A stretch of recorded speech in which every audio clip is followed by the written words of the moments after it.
Myanmar military retakes control of country, detains leader Aung San Suu Kyi and other officials. There are reports that internet and phone connections have been interrupted in the capital city and other provinces as the military declared a state of emergency. Aung San Suu Kyi, the leader of Myanmar's civilian government, has been taken into custody in a raid early on Monday morning. The army said that it had taken control of the country and declared a state of emergency that will last a year. Other members of the ruling National League for Democracy have also been detained, according to local reports. The coup follows a flare-up of tension between the country's powerful army and the nominally in charge civilian rulers. The developments were accompanied by a military buildup around main city Yangon. On Mayawati TV, a station owned by the army, the military later said that it had seized control of the country in response to election fraud. Military leader Min Aung Hlaing will now head the government. Some commentators have been quick to point out that a military takeover need not be illegal or classified as a coup.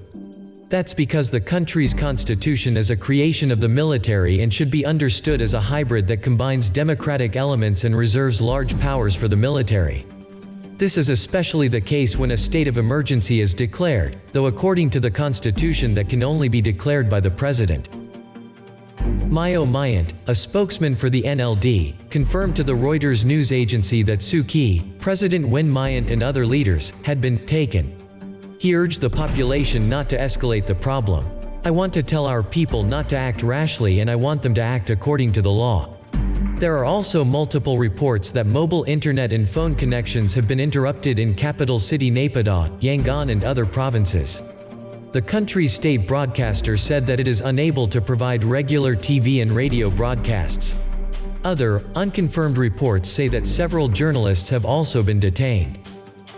In 2015, the military junta honored the result of elections and allowed civilians to nominally head the country, albeit under strict controls. In power, Suu Kyi has disappointed many of her supporters in democratic countries. She has refused to condemn the country's military for a brutal campaign against the Rohingya Muslim minority population, that many analysts say amounts to genocide. Her silence had helped her stay in power, however. And in the November 2020 elections her party was able to increase its parliamentary majority.